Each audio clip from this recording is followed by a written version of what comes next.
Dear friends, in this video we are going to discuss thermodynamics. First, what is meant by thermodynamics? Thermodynamics is the branch of physical science. It is the branch of physical science which deals with the study of quantitative relationship between. कशाचा study करते? Quantitative relationship between heat energy and many other forms of energies. Heat एनर्जीचं वेगवेगळ्या energy बरोबर असणारं quantitative relation study करणारी branch म्हणजेच कोणती असणार आहे?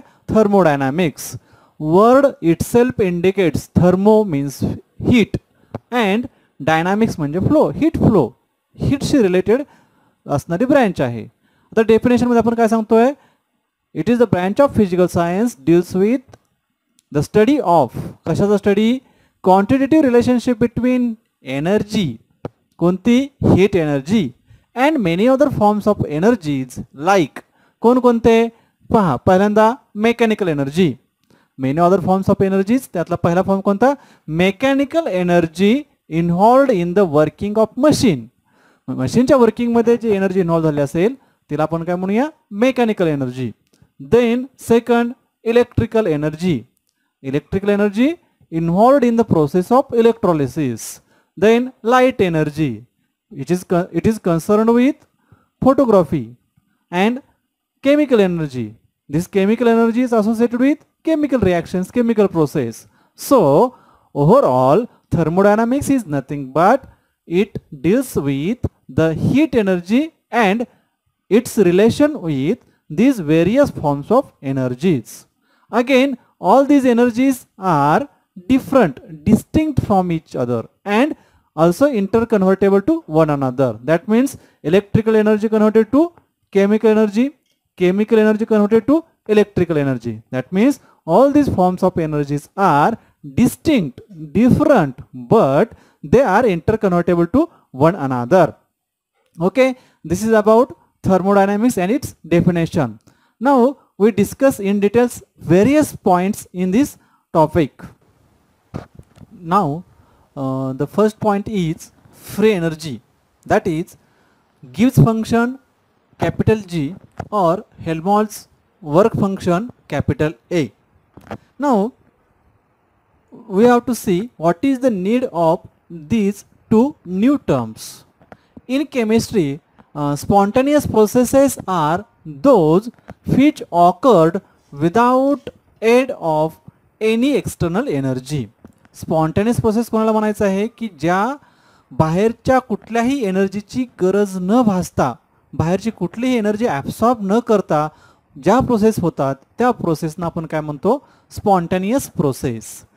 मग त्या प्रोसेस फास्ट असू दे किंवा स्लो असू दे, एक्झोथर्मिक असू दे किंवा एंडोथर्मिक असू दे, त्या प्रोसेस जर ऑफ इट्स ओन अकॉर्ड होत असतील, बाहेरची कुठलीही मदत न घेता होत असतील, तर त्या प्रोसेसेसना आपण काय म्हणतो? Spontaneous process. मग अशा ज्या प्रोसेस आहेत त्या प्रोसेस स्पॉन्टेनियस आहेत किंवा नाहीत हे कशावर ठरवणार? What is the criteria for spontaneity? तर मग मागं आपण सेकंड लॉ ऑफ थर्मोडायनामिक्स पाहिला होता आणि सेकंड लॉ ऑफ थर्मोडायनामिक्समध्ये एक नवीन कन्सेप्ट आली, ती म्हणजे एंट्रॉपी. तर एंट्रॉपीच्या बाबतीत काय सांगतो आपण? की entropy of the universe increases किंवा tends towards the maximum. Entropy of universe always increases and tends towards the maximum. मग स्पॉन्टॅनिटीज आणि एंट्रॉपीचा कसा संबंध लावायचा? तर almost all natural processes are spontaneous process. जेवढ्या सगळ्या नॅचरल प्रोसेस आहेत त्या सगळ्या कशा आहेत? स्पॉन्टेनियस आहेत. आणि in case of all this natural processes the term entropy goes increasing and tends towards the maximum. मग कसं देणार आपण? which can be given as. So this delta S is the entropy change in case of universe. इथं तीन terms येणार आहेत पहा. कोणत्या? Universe, system and surrounding. आपण याच्या आधी सिस्टम, सराउंडिंग, युनिवर्स डिस्कस केलंय. काय सांगतो? System is the part of universe which is under thermodynamic study. की युनिवर्सपैकी असा एक छोटा भाग आहे की त्याचा मी थर्मोडायनामिक स्टडी करणार आहे, त्याला आपण काय म्हणतो? सिस्टम. आणि हा सिस्टमचा भाग सोडून त्याच्या भोवताली जे काय असेल ते काय असणार आहे? सराउंडिंग आणि हे सगळं universe. So entropy change of universe is delta S universe is equal to काय असणार आहे, is equal to delta S of system plus delta S of surrounding. म्हणजेच entropy of universe is made up of two things. कसं, change in entropy of system plus change in entropy of surroundings and all this is greater than 0. हे काय आहे, it is increasing tends towards the maximum. त्यामुळे आपण काय म्हटलं, entropy change of system plus entropy change of surrounding is greater than 0 और increases. नाव मग आता असा प्रश्न पडतो की आपल्याला जर एंट्रोपी चेंज ऑफ युनिवर्स काढायचं असेल तर एंट्रोपी चेंज ऑफ सिस्टम पाहिजे, एंट्रोपी चेंज ऑफ सराउंडिंग पाहिजे. ॲट ए टाइम आपल्याला सिस्टम आणि सराउंडिंग दोघांची एंट्रोपी चेंज काढली पाहिजे तरच आपल्याला एंट्रोपी चेंज कळेल. पण it is not possible in every case to find out the entropy of surrounding. कसं पहा, सपोज आपल्याला फक्त या व्हेसलमध्ये जी रिॲक्शन होते आहे ही सिस्टम कन्सिडर केलं आणि मला या रिॲक्शनसाठी एंट्रोपी चेंज काढत असेल तर मला काय पाहिजे आहे, या रिॲक्शनला जर आपण सिस्टम म्हटलं तर याच्या भोवतालचा जो भाग आहे त्याला आपण सराउंडिंग म्हणूया. म्हणजे ॲट ए टाइम मला ह्या सराउंडिंगची पण एंट्रोपी चेंज काढला पाहिजे आणि सिस्टमचा पण एंट्रोपी चेंज काढला पाहिजे. अँड मग एंट्रोपी चेंज ऑफ सराउंडिंग ज्यावेळेस मला काढायचं आहे त्यावेळेस it is always time consuming process, it is time taking process. Entropy of universe प्रत्येक केसमध्ये आपण बाहेरची काढताच येईल असं नाहीये.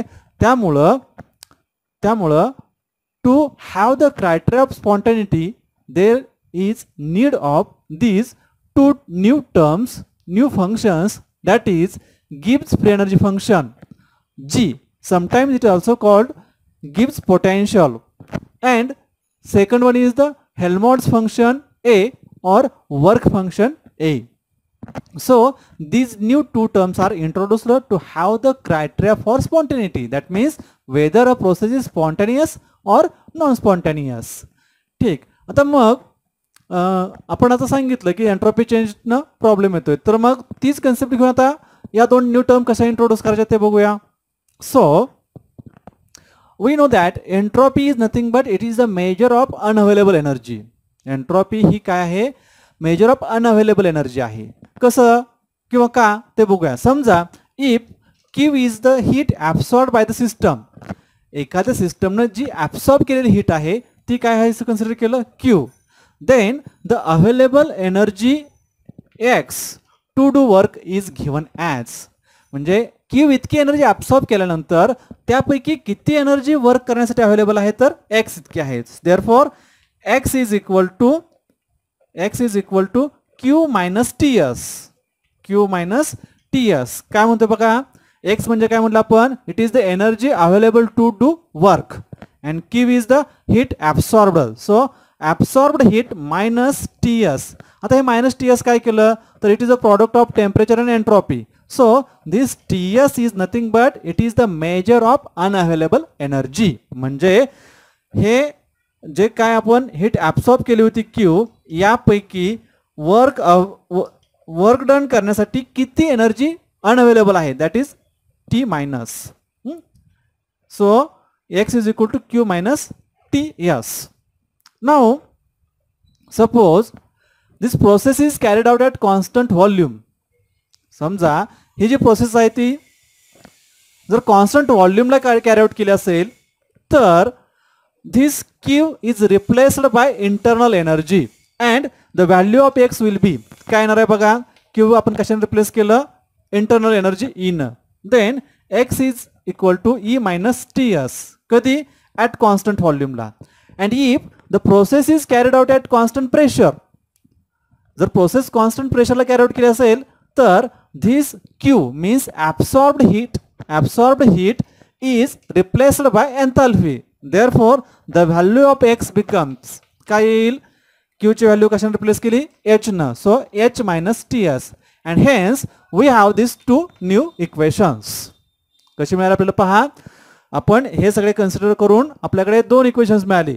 x is equal to E minus TS and x is equal to H minus TS. x म्हणजे काय आहे तर ॲब्सॉर्ब केलेल्या एनर्जी पैकी किती एनर्जी वर्क डन करण्यासाठी अवेलेबल आहे. x is the energy to do work available करण्यासाठी वर्क करण्यासाठी असणारी अवेलेबल एनर्जी. मग आता हे दोन न्यू टर्म कोणते आहेत, तर this first term we introduced here two new terms, that is गिव्स वर्क फंक्शन आणि Helmholtz work function G and A. So G is equal to H minus Ts and A is equal to E minus Ts. So this gives free energy function is mathematically defined as G is equal to H minus Ts and Helmholtz work function A is mathematically defined as E minus Ts. So H and E are the enthalpy and internal energy of the system, and G is the gives free energy function, gives potential, and A is the Helmholtz work function or Helmholtz free energy function. Again, like this, H, E, T and S, these are the state functions. कोणते, जसं H, E, T आणि S हे state function आहेत, तसंच हा G आणि हा A सुद्धा काय स्टेट फंक्शन आहे. स्टेट फंक्शन म्हणजे काय, तर the functions whose value depends only on initial and final state of the system and not on the path followed by the system. म्हणजेच G आणि A ची व्हॅल्यू ही depends only state of the system and not on the path followed by the system to take change in state of the system. Again, this G and A are extensive properties. Extensive means it depends on the quantity of matter present in the system, quantity of matter as well as nature of the matter in the system. Okay, this is about Gibbs free energy function and Helmholtz work function.